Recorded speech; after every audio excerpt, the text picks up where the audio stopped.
The Four Nations Faceoff is over, which means it's time for Dallas Stars hockey once again. We'll preview the Stars, and the Devils will play Shooting Stars well on today's edition of Locked On Stars.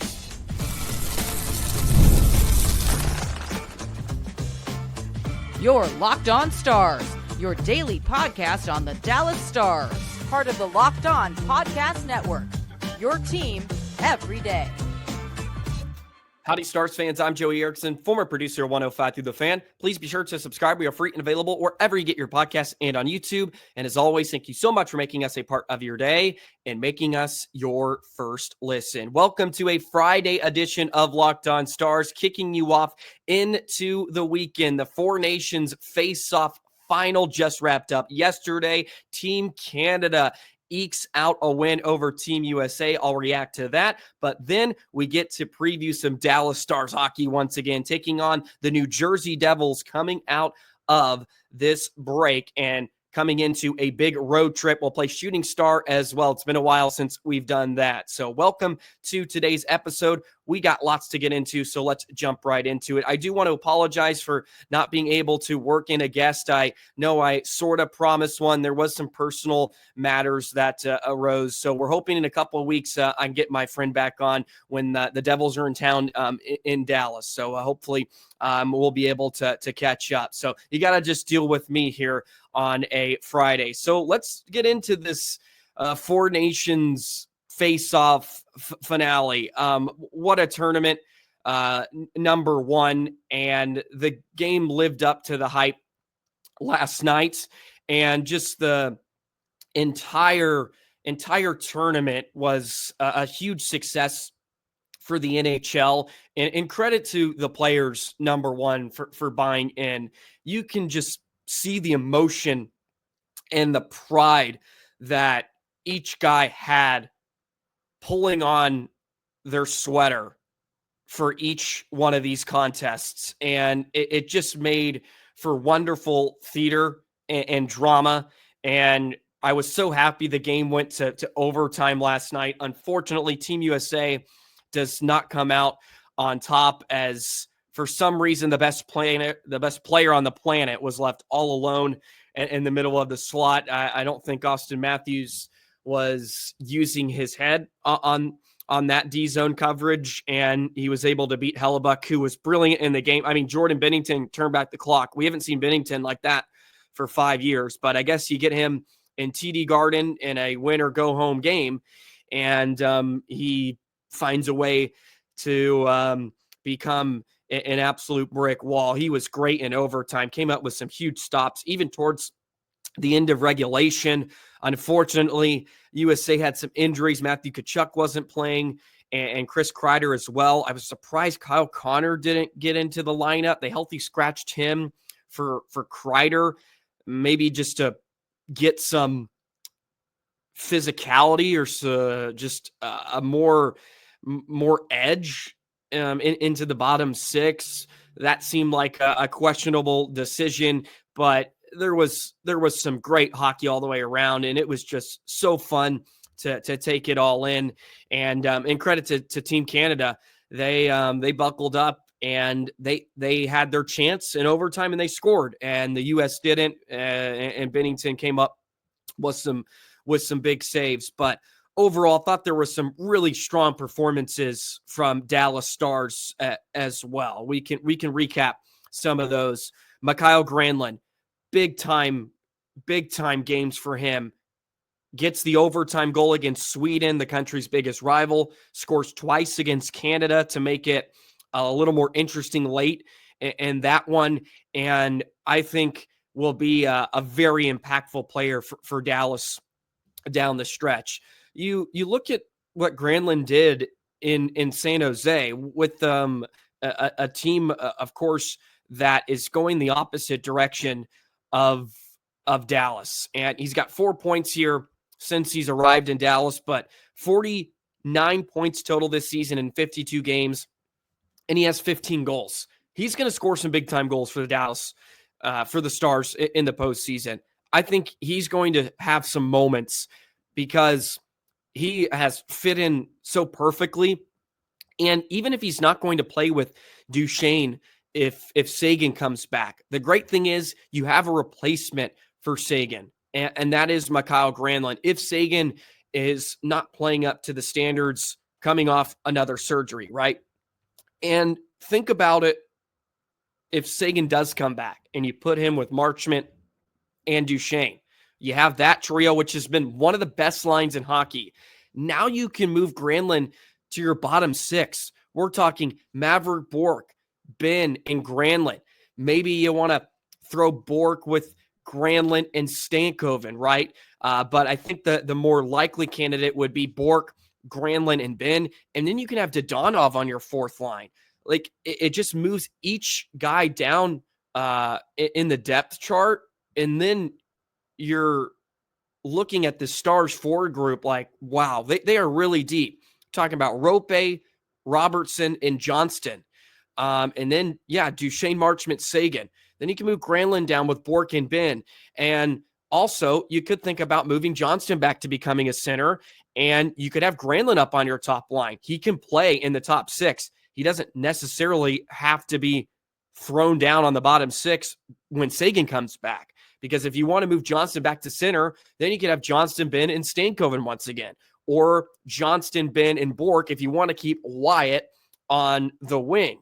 There are just so many different options that the Stars could roll with when Seguin is back healthy, and with the potential of Mikael Granlund. Because he's not just a plug into the bottom six guy. He can be, but he can produce at a high enough level where you could play him alongside Roope Hintz, get that Finnish connection working a bit. And he could be a playmaker for Jason Robertson. So the tournament, I think, really highlighted for me what Granlund could be with the Dallas Stars. And I didn't foresee that when they initially went out and got him. I just thought, it's a good scoring winger. How can you not like those? But I think he's going to play a big impact. Roope didn't stand out a whole lot. I think he struggled. It was sort of a weird tournament for him. I think he was playing wing for some of the games, and the line combinations just never really seemed to fit his eye.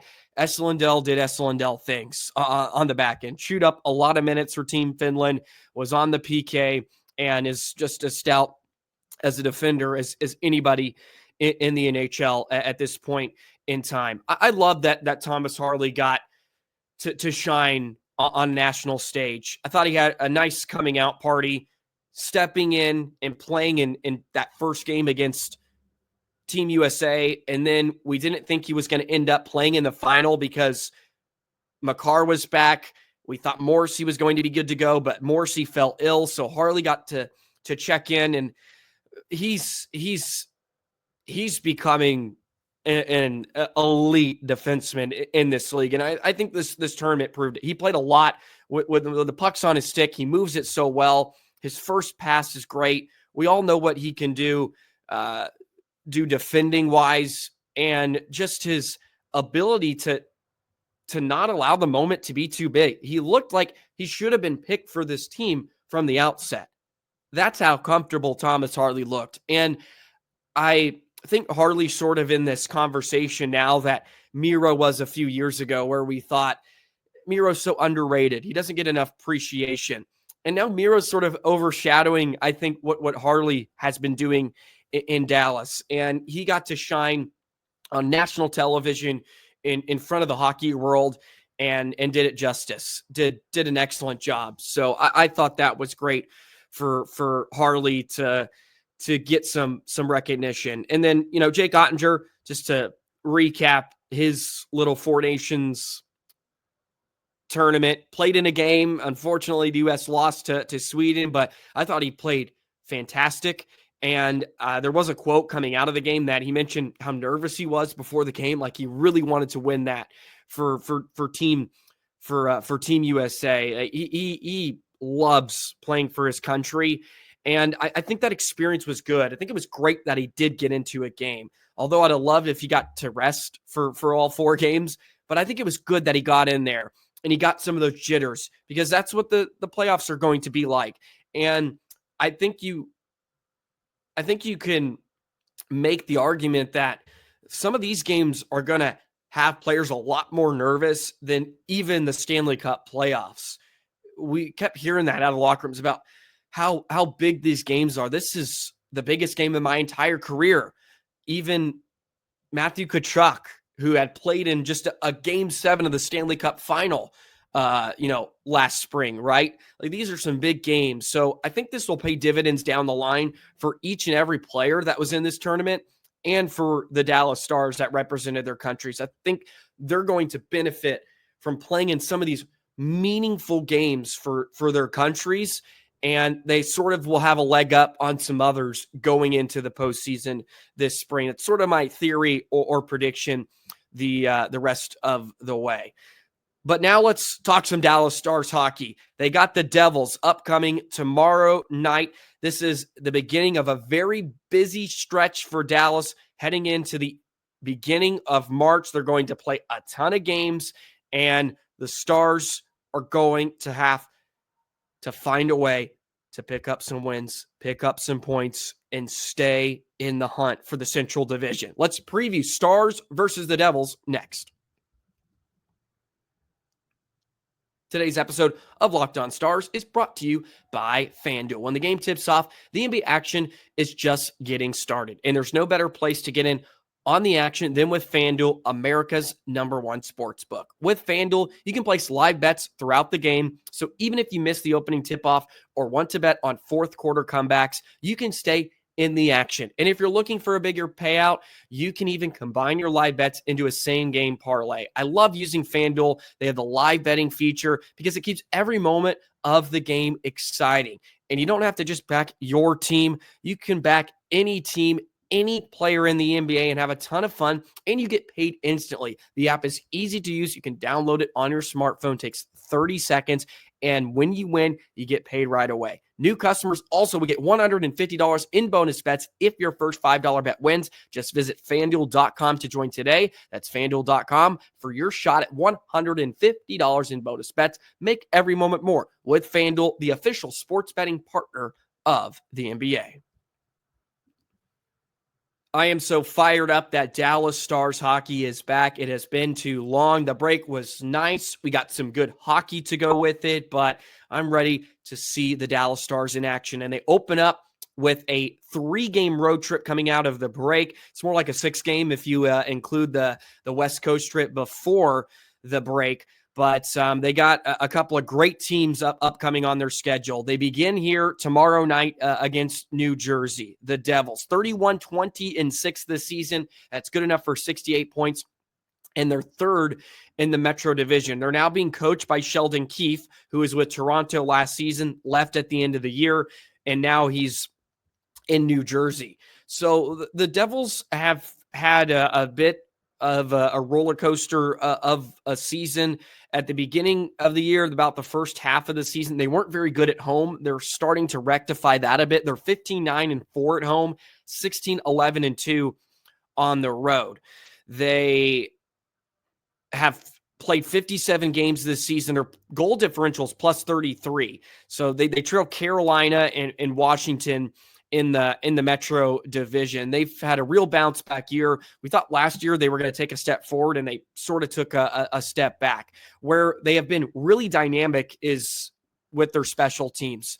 They're top 10 in both power play and penalty kill percentage. And they're not just top 10, they're top 5. Third on the penalty kill, 84.2%. Fourth on the power play at 27.5%. They've done a lot of damage on the power play this season. They have 44 power play goals on 160 opportunities this season. They're scoring over 3 goals per game, and they're only giving up 2.47. That's been a big boost from a year ago, is their goaltending. That's always been a question for them, even during that season where they went to the second round a few years ago. They had Akir Schmid, who had to sort of step in and become their number one. They got a number one in Jacob Markstrom, who's been brilliant for them this season. 21-9-5, 912 save percentage, 2.20 goals against. But just before the break, he did suffer a lower body injury. It was his knee. and he was placed on the injured reserve. So the Stars will not see Markstrom. They're working with Jake Allen and Nico Dawes now, with the injured Jacob Markstrom on the shelf. We'll also have to keep an eye on Nico Hischier, of course, the captain of the Devils. Hischier's been dealing with an upper body injury. It's stated that there's hopes that he plays tomorrow against Dallas. So nothing confirmed nothing confirmed yet. We'll, of course, know more information after morning skate tomorrow. So we'll keep an eye out on that. Of course, Hischier is a dynamic player. But one player that I do want to point out, because he did have a really good Four Nations tournament, and someone that probably is very underrated because you have the Jack Hugheses of the world and the Hischiers, and they got Dougie Hamilton, but Jesper Bratt, he had a phenomenal tournament with Team Sweden, and he is one of the more underrated players in the NHL, I believe. Has 64 points in 57 games this season. Really good skater, really underrated playmaker too. I thought he was brilliant for Team Sweden, and had some big time goals in that tournament. And just an overall really fun player to watch. Good two-way. He's kind of undersized. He's 5'10", 175, sort of similar build to Wyatt Johnston in a way. And he's having a huge year, and one that you should certainly keep an eye out on for tomorrow night. He plays just under 19 minutes, so he plays a ton, and he rewards the Devils. He has 26 even strength assists this season and 12 even strength goals. I mentioned the deadly power play. Their main culprit on the power play has been Jack Hughes, 29 assists this year on the power play. He's only got 5 power play goals, so he hasn't been much of their goal scorer. Nico Hischier on the power play has been their guy that has been able to find twine. He's got 9 power play goals, which leads the Devils. So if he's out, it's one less option you have to take care of on a dangerous Devils power play. So this is going to be a great test coming out of the break. Dallas plays a lot of games here. I think it's 9 games in 15 days. So you have Columbus, or you got a back-to-back here to open up the weekend with New Jersey and the Islanders. Then on Tuesday, the following week, you got Columbus, a couple days off. Then it's LA, and then St. Louis, and then it's pretty much every other day. New Jersey again, Calgary, Edmonton, Vancouver, you have a back-to-back. So I'll be really curious on how Pete DeBoer and the staff will decide to hand out some of the starts here with Jake Oettinger and Casey DeSmith. What is that deployment going to look like? You're either going to get Otter or DeSmith here on Saturday. Of course, you're going to play DeSmith in the back-to-back. And then you get into a bit of a run where you're going every other day. So maybe they want to ride Otter a bit since he is a bit fresh. And you have some playoff teams that you're going to be facing. So this is a huge stretch, and it only gets harder. We, of course, talked about it ad nauseum about the January into February schedule, how that was going to be a gauntlet. It's going to be a gauntlet coming out of it too. And I thought the Stars did a wonderful job of sort of weathering the storm, so to speak, with the amount of games they were playing in January. I thought they were starting to get into a rhythm and play some of their best hockey. And I hope we can see that here in the final month of the season. Can they continue to build off what we saw in January and into the first few months of February?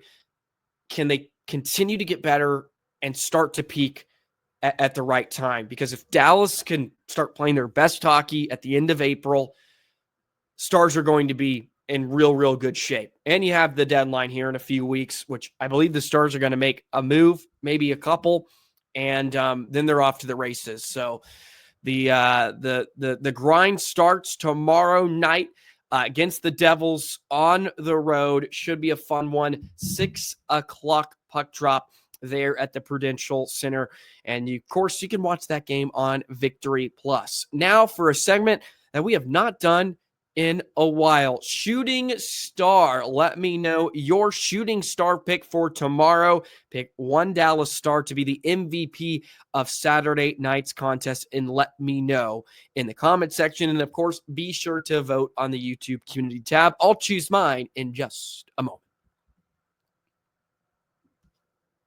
Today's episode of Locked On Stars is brought to you by SelectQuote. In sports, having a winning strategy is everything. It's how the best teams make it to the Super Bowl, the World Series, and the Olympics. The same goes for life. Having a strategy like life insurance from SelectQuote can protect your financial legacy and keep your family's future secure. SelectQuote makes it easy to find the perfect life insurance policy. As one of America's leading insurance brokers with nearly 40 years of experience, they've helped over 2 million customers find $700 billion in coverage since 1985.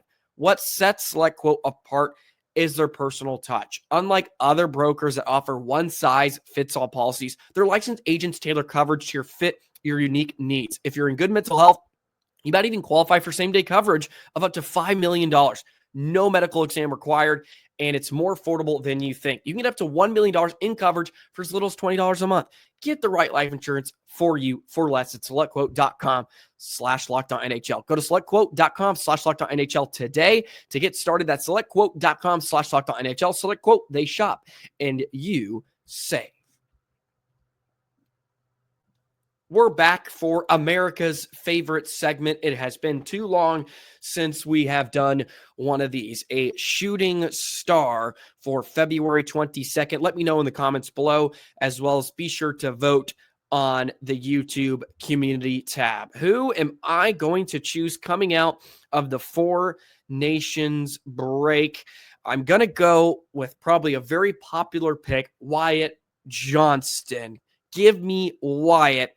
Against New Jersey. He scored a highlight reel goal the last time the Stars were in New Jersey. If you remember, had that sexy toe drag around a defenseman and then ripped it past the netminder.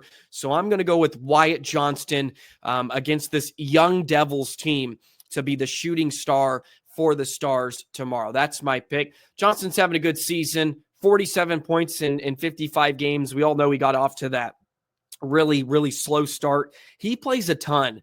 That's something that sort of boggles my mind when I look at the average time on ice for Stars forwards. Like, he's played the most by considerable margin for the Stars. Over 19 minutes a game. Robertson's at 1750. Roope Hintz is at 1655. Matt Duchene is at 720. Like, Wyatt Johnston has more than a minute and 45 seconds on the next closest forward, and that's Jason Robertson. And I mean, part of that is he plays in all situations, of course. He's on the PK. He's on the power play. But even when Dallas needs a goal, he's out there. When Dallas needs to win a faceoff, he can be thrown out there too. You need a guy just to sure some things up in the defensive zone. He can be that guy too. Just such an all-around defenseman.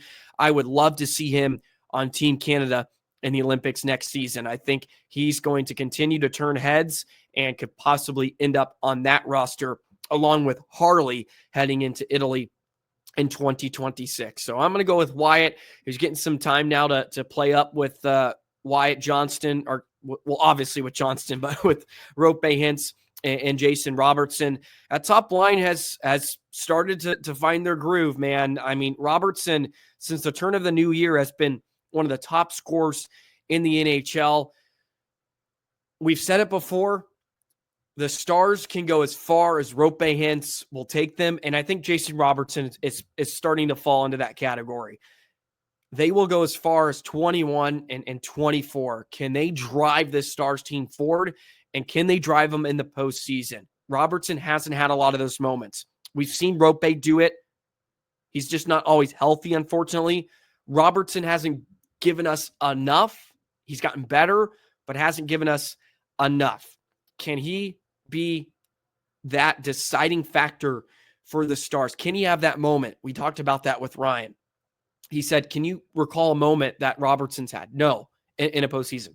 Not really at all. Nothing just springs to mind like, oh, Wyatt Johnston, game winner, OT, Vegas in game 3 when the Stars were down 2-0. Boom. That's a moment. Oh yeah, Game 7 in his rookie year scored the winner for Dallas over Seattle, right? Those already spring to mind. Those don't pop into my head with Robertson. So it's easy and cliche to say the Stars' best players have to be their best players, but they do, man. It's at some point it'll rear its ugly head. So just really pumped that Stars hockey is back. We'll have a wonderful game tomorrow night against the Devils. Look forward to that. And of course, you got the Islanders as well on a Sunday. So a jam-packed weekend coming out of the break for some Dallas Stars hockey. We'll be back on a Monday to break it all down. So be on the lookout for that. Starting to get more into a consistent schedule. I apologize for just being kind of wonky over the last month and a half or so. Now we're getting back to kind of getting every day and ready to rock and roll the rest of the season. As always, thank you guys for the love and support. You're so wonderful. I appreciate all the comments. I love engaging with all of you and for you tuning in every day. It certainly means a lot. I know there's a lot of options out there right now as well. And the fact that a lot of you will come back here each and every day and be sure to listen to the others. Okay. I'm not telling you to not listen to the others. They got a lot better things to say than I do all the time. So continue to consume Stars hockey. And we all appreciate it. Well, that'll do it for a Friday edition. Enjoy your weekend. Stars hockey is back. We'll be back on a Monday to recap the weekend. We'll see you on Monday. So long, Stars fans.